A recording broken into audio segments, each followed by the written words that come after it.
अस्सलाम वालेकुम नाजरीन, मैं हूं फरोख अब्बास और चैनल है न्यूट्रल बाय जावेद चौधरी। नाजरीन, आज एक बहुत ही डिफरेंट वीलॉग लेके आपके सामने हाजिर हैं। कुछ आपको ऐसी चीजें समझाएंगे जो आपने इससे पहले सुनी नहीं होंगी, और सुनेंगे तो थोड़े आप हैरान हो जाएंगे। इसके अंदर आपको ये बताएंगे इंटरनेशनल जो सियासत है ये एक शतरंज की तरह होती है और आपको कुछ पता नहीं होता आपका दोस्त कौन है, आपका दुश्मन कौन है। तो एक तो ये टॉपिक होगा, और दूसरा एक और टॉपिक पाकिस्तान के हवाले से कि पाकिस्तान का कोई भी सरकारी इदारा आखिर फायदे में क्यों नहीं है। जैसे पीआईए अगर बिका तो और कौन कौन से इदारे हैं जो इस लाइन में लगे हुए हैं, उन इदारों को तबाह किसने किया, क्या वजूहात थी जिसपे वो तबाह हो गए। आज नाम लेके आपको वजूहात भी बताएंगे, इदारे भी बताएंगे, शायद कुछ नाम भी आपको बता देंगे किसने इन इदारों को तबाह किया। और अभी भी बहुत सारे इदारों के इलाज को हुकूमत जानती है कि इलाज क्या है, लेकिन वो जानबूझ के नहीं किया जाता। वो बीमारियां क्या है, वो इलाज क्या है, ये भी जानिएगा। तो ये है आज के हमारे दो बड़े टॉपिक्स। तो चॉइस साहब को हम वेलकम कहते हैं आप ही की शो में सर। बहुत शुक्रिया जनाब, बड़ी मेहरबानी आपकी। मैं बहुत ज़्यादा ममनून हूँ और मेरी आपसे रिक्वेस्ट है कि चैनल को सब्सक्राइब ज़रूर कीजिएगा और ये जो बेल आइकन है उसको ज़रूर प्रेस करें ताकि नोटिफिकेशन आपको मिलता रहे। और ये याद रखें कि रशीवा सदका जारिया होती है। अगर आपको ये व्लॉग अच्छा लगे तो किसी न किसी के साथ ज़रूर शेयर कीजिएगा। और हमने अपना कॉलम ज़ीरो पॉइंट अब अपनी वेबसाइट javedch.com के ऊपर प्लेस करना शुरू कर दिया है। आप हमारे कॉलम वहाँ पे पढ़ सकते हैं। मेरा ख्याल है शायद आप लिबिया का मामला जो है ना उसे डिस्कस बिल्कुल। कर। अच्छा, पहली बात तो ये है कि लिबिया एक बहुत ही पुराना मुल्क है और बड़ा मुल्क है, और एक वक्त था कि इटली ने इसके ऊपर कब्जा किया हुआ था और ये इटालियन कंट्रोल में रहा है। हम्म। और इसके खिलाफ फिर इटालियंस के खिलाफ एक बहुत बड़ी जंग लड़ी, और उसके बाद ये लिबिया आज़ाद हुआ। हम्म। और अभी भी जो लिबिया है वहाँ से लोग ऑस्ट्रेलिया स्मगल होते हैं, यानी बड़े कश्तियों के ऊपर जाके वहाँ से वो इटली चले जाते हैं। Human trafficking. ह्यूमन ट्रैफिकिंग जो ना अभी ठीक भी है। लिबिया उसके लिए इस्तेमाल होता है। और उसका हम्म। जो रूट है, यहाँ से लोग इजिप्ट जाते हैं, यहाँ किसी और अरब मुल्कों में, और वहाँ से सहरा के अंदर ट्रैवल करते हुए लिबिया पहुँच जाते हैं, और फिर लिबिया से कश्तियों के ऊपर या जहाज़ों के ऊपर जो है आगे हम्म। इटली चले जाते हैं। इसीलिए आपने देखा होगा बहुत सारे जहाज़ डूबे भी वहाँ पे बहुत, और हम्म। बहुत लोग मरे, जिसमें पता नहीं 200 सवा 200 तो पाकिस्तानी भी शामिल थे। हम्म। वो इसलिए कि यहाँ से इटली बहुत करीब है, ठीक है। और ये कभी इटली की कॉलोनी भी रहा है। हम्म। और इसके साथ उमर मुख्तार उनका एक फ्रीडम फाइटर था जिसने बहुत बड़ी जंग लड़ी थी, और उसके बाद फिर उसने लिबिया को आज़ाद किया था और इटालियन उसको फांसी दे दी थी। हम्म। और उसके ऊपर फिल्म भी बनी है, बड़ी मज़ेदार फिल्म बनी है और बड़ी खूबसूरत फिल्म बनी है। एंथनी कोइन जो है ना उसके अंदर वो उमर हम्म। मुख्तार बना हुआ है, अच्छा। और वो लिबिया ने स्पॉन्सर की थी। अब कर्नल कज़ाफ़ी जो थे वो इसके बहुत तवील अरसा तक वो प्रेसिडेंट भी रहे हैं और इसके सब कुछ रहे हैं। हम्म। कर्नल कज़ाफ़ी साहब जो थे उनके कोई बहुत सारे काम ऐसे थे जो बहुत अच्छे थे, और हम्म। कुछ काम बहुत ही नेगेटिव थे उनके। जो अच्छे काम ये थे वो ये था कि उन्होंने पूरे मुल्क को यूनाइट करके रखा हुआ था और लोगों को फैसिलिटेट बहुत किया था। हम्म। मसलन लिबिया शायद दुनिया का वाहिद मुल्क हो जिसके अंदर ये फैसला हुआ था कि कोई लिबियन लिबियन के पास काम नहीं करेगा। अच्छा। हाँ, यानी अगर फ़र्ज़ करें हम दोनों जैसे पाकिस्तानी हैं ना, हम दोनों एक-दूसरे के साथ काम कर रहे हैं। हम्म। लेकिन वहाँ पे कोई लिबियन किसी लिबियन के साथ काम नहीं करता था। ठीक तो है। उसको जितने भी बंदे चाहिए होते थे वो बाहर से इम्पोर्ट करता था। वो पाकिस्तान से, बांग्लादेश से, इंडिया से, दूसरे मुख्तलिफ मुल्कों से हम्म। मँगवाता था। तो अब जो भी सर्व करता था वो किसी और मुल्क का बंदा होता था, वो लिबियन नहीं होता था। मसलन फ़र्ज़ करें हम्म। आपने रेस्टोरेंट बना लिया है, तो अब एक शहरी आया है लिबियन, उसने खाना खाना है, तो उसको लिबियन सर्व नहीं करेगा, उसे कोई और मुल्क का आदमी जो है वो आके सर्व करेगा, तो उससे ज़रा प्राइड फ़ील होता था कि अच्छा। जनाब हम सुपर पावर हैं बड़े। हम्म। तो ये जो कर्नल कज़ाफ़ी साहब करते थे। अब कर्नल कज़ाफ़ी साहब जो थे ना थोड़ा-सा दिमाग उनका खिसक गया था कुछ हम्म। अरसे के बाद, वो बड़े एब्सोल्यूट पावर में चले गए थे। जब एब्सोल्यूट पावर है तो इंसान को करप्ट भी करती है और उसका दिमाग भी ख़राब कर देती है। हम्म। तो कर्नल कज़ाफ़ी साहब का माइंड जो है ना बड़ी हद तक ख़राब हो गया। एक तो उन्होंने ख़वातीन को अपना सिक्योरिटी गार्ड रख लिया था। तो हम्म। उनकी जो ख़वातीन थी, जो सिक्योरिटी गार्ड थी, वो 6-6 फुट की ख़वातीन थी और हम्म। बहुत हैवी वेट, और वो हम्म। और उनके ही वो हर वक़्त सर्कल में रहते थे। दूसरा ये था कि उनको टेंट में रहने का बहुत शौक था, तो उन्होंने सहरा के अंदर टेंट लगा रखे थे मुख्तलिफ जगहों पे। तो कभी एक जगह से निकल के दूसरे टेंट में चले जाते, दूसरे टेंट से तीसरे टेंट में चले जाते थे। ठीक है। और उसके बाद जब वो यूएन भी आते थे या फ्रांस भी आते थे तो अपने ऊँट साथ लेके आते, ऊँटनियाँ साथ लेके आते थे जिनका वो दूध पीते थे। हम्म। और वहीं पे वो यूएन के सामने भी एक मर्तबा उन्होंने टेंट लगा लिया और टेंट के अंदर रहना शुरू कर दिया उन्होंने। अच्छा। तो फ्रांस के अंदर भी वो इस टाइप की हरकत करते रहते थे। लोग बड़े हँसते थे कि इनको क्या हो गया? तो वो इस टाइप की न्यूज़ जो थी वो क्रिएट करते रहते थे। हम्म। एक बार शांज़ेलिज़े जो पेरिस की वो मशहूर सड़क है, और वहाँ पे ट्रैफ़िक जो है वो बहुत ज़्यादा स्पीड से आप गाड़ी नहीं चला सकते। तो उनका बेटा जो था उसने नई फ़ेरारी गाड़ी खरीदी, اور اس نے بڑی سپیڈ سے وہاں پہ چلائی، تو وہاں پہ پولیس نے پکڑ لیا ان کو۔ اب فرانس جو ہے وہ کسی بندے کے ساتھ رعایت نہیں کرتا، ان کا قانون بڑا ٹائٹ ہے، تو انہوں نے پکڑ کے اس کو جیل میں بند کر دیا۔ تو اب چھڑانے کی بڑی کوشش کی سفارتکاروں نے، باقی سب نے، لیکن نہیں انہوں نے چھوڑا۔ تو پھر کرنل قذافی نے اسے ڈپلومیٹ ڈکلیئر کر دیا امیڈیٹلی، ایک لیٹر جاری کر کے، ڈپلومیٹک پاسپورٹ جاری کر کے، تو اچھا، اپنے بیٹے کو ڈپلومیٹ کر دیا، امیونٹی ہو گئی، اور امیونٹی ہو گئی۔ اس کے بعد وہ ٹھیک ہے، جیل سے نکل آئی ہیں، اس ٹائپ کے۔ ایک اور ارانا فلاسسی ایک بہت مشہور جرنلسٹ تھی، میں نے ان کو انٹرویوز ود ہسٹری، ان کی کتاب ہے، بڑی مزیدار ہے، اٹیلین تھی یہ، اور بہت ہی اچھی جرنلسٹ تھی ہیں۔ وہاں پہ ان کے میں دیکھ رہا تھا کہ وہ کرنل قذافی کا انٹرویو کرنے کے لیے گئے۔ جب کرنل قذافی کا انٹرویو کرنے کے لیے گئی تو اس نے ایک عجیب واقعہ لکھا، اس نے کہا جی مجھے انہوں نے کہا تھا کہ آپ آئیں، تو میں جب گئی وہاں پہ تو اب ان کا جو پریزیڈنشل پیلس ہے اس کے ڈرائنگ روم میں مجھے بٹھا دیا گیا۔ پھر اس کے بعد دروازے کھلنے شروع ہوئے اور ٹھک ٹھک کی آوازیں شروع ہوئی جیسے کوئی گھوڑا چل رہا ہے، اور امیڈیٹلی پھر میں نے دیکھا کہ کرنل قذافی صاحب گھوڑے پہ بیٹھے ہوئے ڈرائنگ روم میں آ گئے، اچھا، گھوڑے سمیت، اور گھوڑے کے اوپر بیٹھے بیٹھے انہوں نے کہا کہ ہاں جی انٹرویو شروع کریں۔ اچھا، تو اس کو اتنا برا لگا کہ وہ اٹھ کے آ گئے وہاں سے، اچھا، تو بڑا ان کو روکا، لیکن وہ نہیں مانی، انہوں نے کہا میں اس آدمی کا انٹرویو نہیں کروں گی، تو اس نے انٹرویو نہیں کیا، بس اس نے یہ واقعہ لکھا کہ جی میرے ساتھ یہ عجیب سا واقعہ ہوا کہ وہ گھوڑے پہ آ گئے تھے اپنے ڈرائنگ روم میں۔ پھر کرنل قذافی صاحب نے اپنی ایک گرین بک بنائی ہوئی تھی جو اپنے ہی ان کے خیالات تھے، اور وہ پورے ملک کے لیے اسے پڑھنا ضروری تھا۔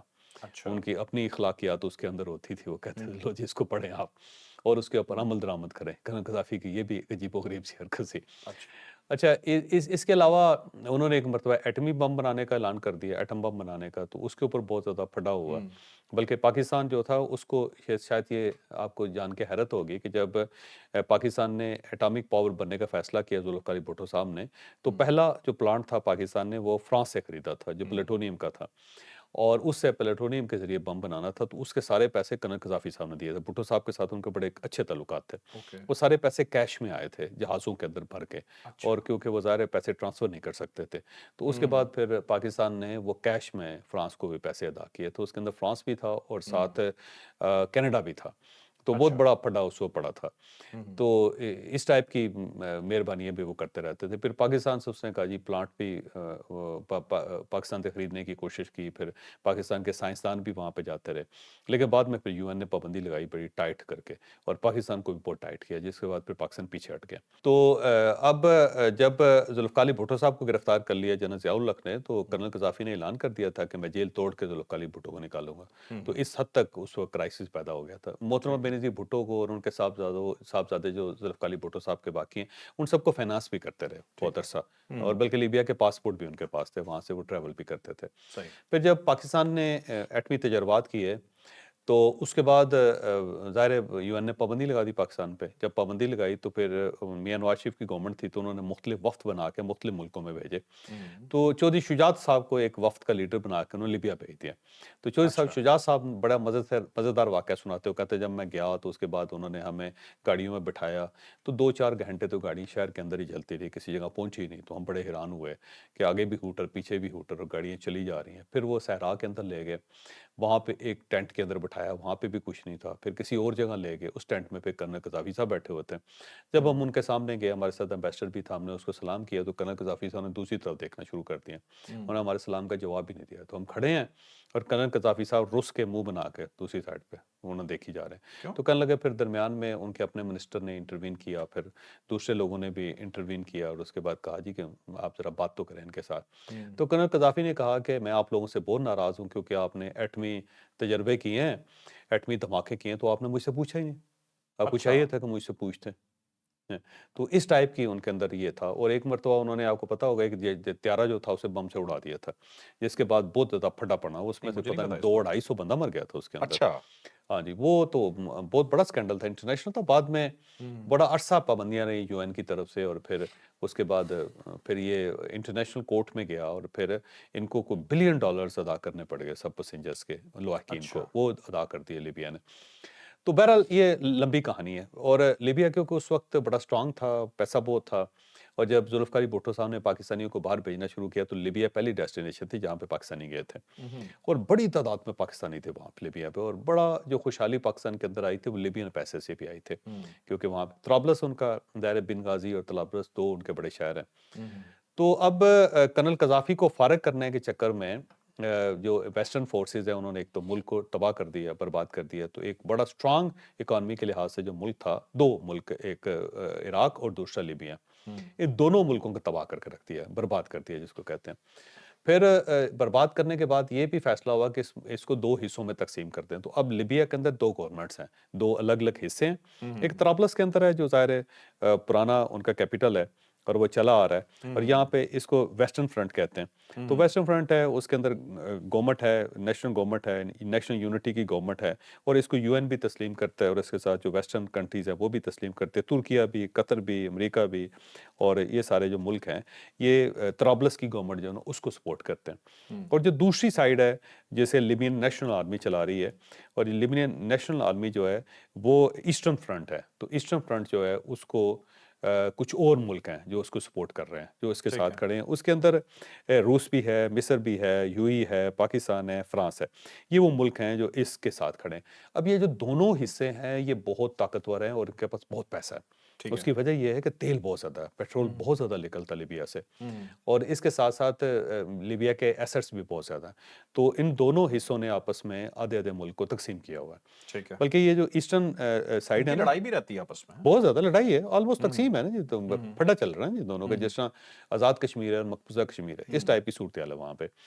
तो अब जो ईस्टर्न फ्रंट है, वहीं से ये कश्तियों पे लोगों को बाहर भेजा जाता है। वहाँ पे प्रॉपर माफियाज़ हैं जो जाके बैठ गए हैं, और पूरे दुनिया से वहाँ पे ह्यूमन स्मगलिंग होती है। वहाँ पे उन्होंने बड़े-बड़े बड़ी-बड़ी जेलें बनाई हुई हैं। उन जेलों के अंदर लोगों को रखते हैं और बहुत ज़ुल्म भी करते हैं उनके साथ।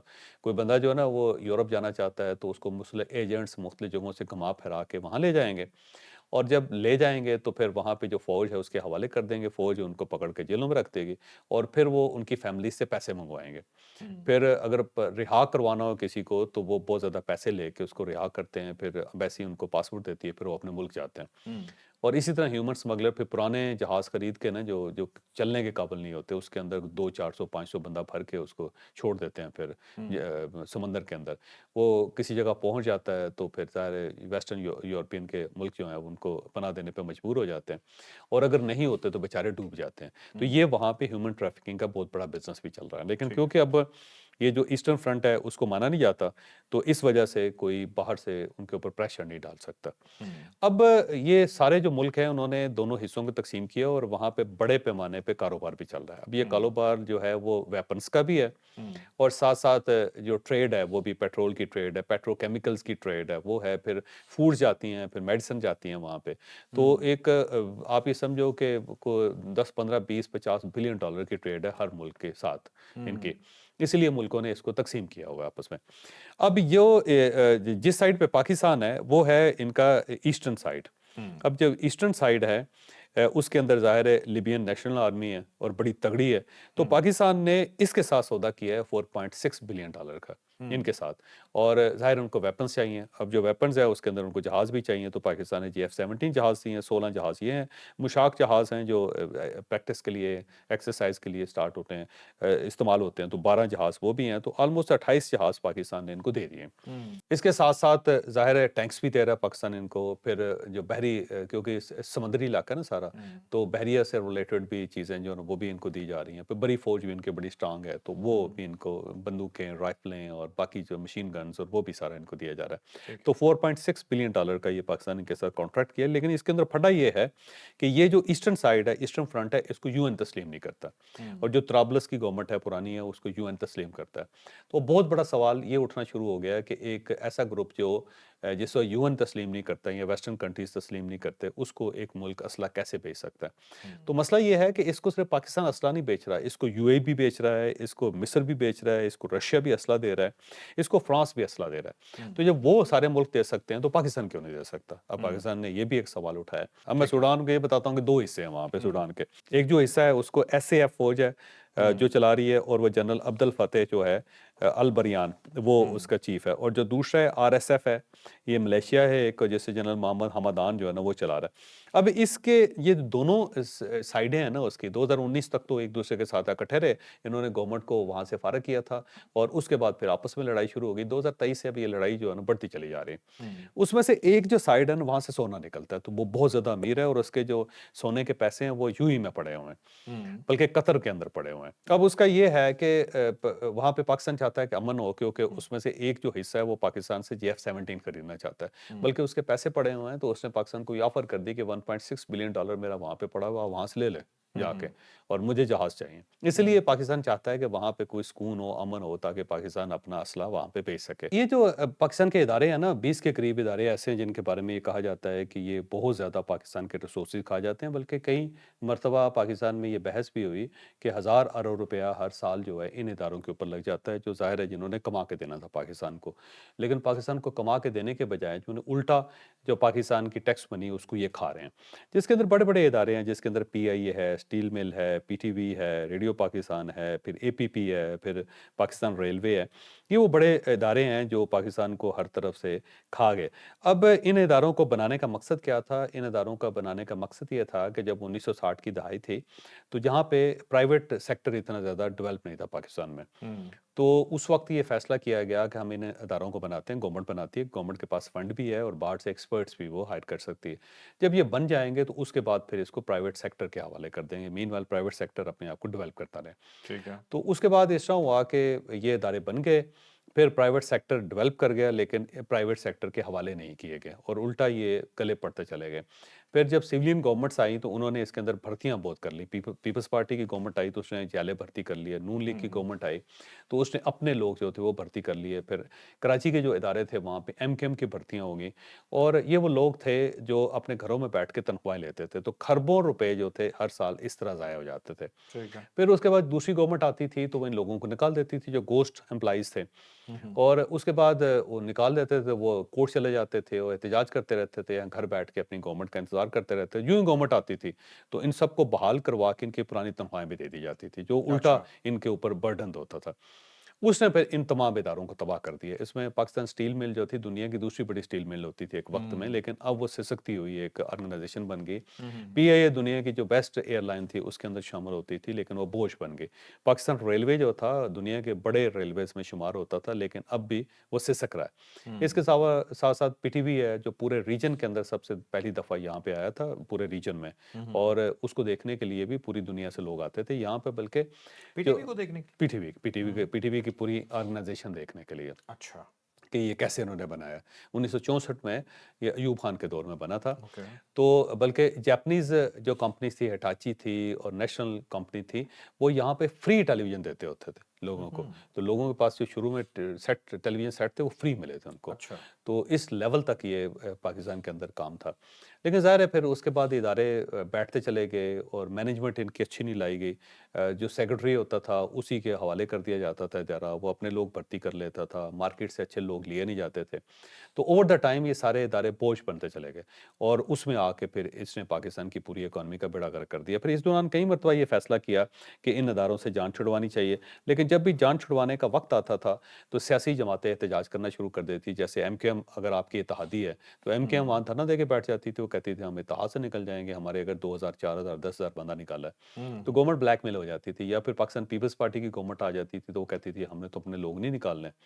तो उस वजह से फिर ये मज़ीद मेस क्रिएट होता चला गया। ठीक है। कई मरतबा जब फ़ौजी अमर आए तो उनके दौर में ये हो सकता था, मौका मिलता, लेकिन उस ज़माने में भी ये फ़ैसला नहीं हो सका। अब ये ओवरऑल जो पूरे इकॉनमी है पाकिस्तान की उसके लिए पैरासाइट बने हुए हैं। अब जब तक आप इनसे जान नहीं छुड़वाएँगे पाकिस्तान इकोनॉमिकली स्टेबल नहीं हो सकेगा, और ये वफाक के ऊपर प्रेशर है। ठीक अब है। ये PIA बिका है, अब दुआ करो कि बाकी जो इदारे हैं उससे भी गवर्नमेंट जितनी जल्दी जान छुड़वा ले उतना अच्छा है, ठीक है। क्योंकि अब टेक्नोलॉजी भी चेंज हो गई हुई है, मैनेजमेंट सिस्टम भी चेंज हो गया हुआ है, और दुनिया में कोई भी गवर्नमेंट जो है वो इस सरकारी इदारे नहीं चला सकती, वो तजारती इदारे नहीं चला सकती, प्राइवेट लोगों का काम है। तो जितनी जल्दी गवर्नमेंट इस बोझ से जान छुड़ा लेगी उतना ही पाकिस्तान को रिलीफ मिलेगा, वरना ये जो बोझ है वो पूरे पाकिस्तान को लेकर बैठ जाएगा। बिल्कुल ठीक है। तो चौधरी साहब सादे सी बात है कि सियासी पार्टियों ने तबाह किया। सियासी पार्टियों का एक एलिमेंट है, हम ये नहीं कह सकते कि उन्होंने मुकम्मल तौर पे तबाह किया। चौधरी साहब नौकरी देना अच्छी बात है, लेकिन मेरिट के बगैर नौकरी देना तो जुल्म है। नहीं, एक वक्त ऐसा था कि जो गवर्नमेंट होती थी वही सबसे बड़ा एम्प्लॉयमेंट होता था, एम्प्लॉयर होता था, सबसे बड़ा एम्प्लॉयर वही होता था। एक वक्त था, और ये सिर्फ यहाँ पे नहीं पूरी दुनिया के अंदर भी। लेकिन आहिस्ता आहिस्ता जो दुनिया है उसने इस मॉडल को तब्दील कर लिया, लेकिन पाकिस्तान ने बड़ा लेट कर दिया, ये इसका है। लेकिन आज से अगर आप 50-60 साल पीछे चले जाएं तो गवर्नमेंट जो थी वो सबसे बड़ा एम्प्लॉयर होती थी, ये एक हकीकत है। ठीक है। ठीक है। चलें। नाज़रीन ये था स्पेशल वीलॉग आज का, आपके लिए यकीनन बहुत इन्फॉर्मेटिव रहा होगा। लाइक शेयर सब्सक्राइब करना बिल्कुल नहीं भूलेंगे। इजाजत दीजिए, अल्लाह हाफिज, पाकिस्तान जिंदाबाद।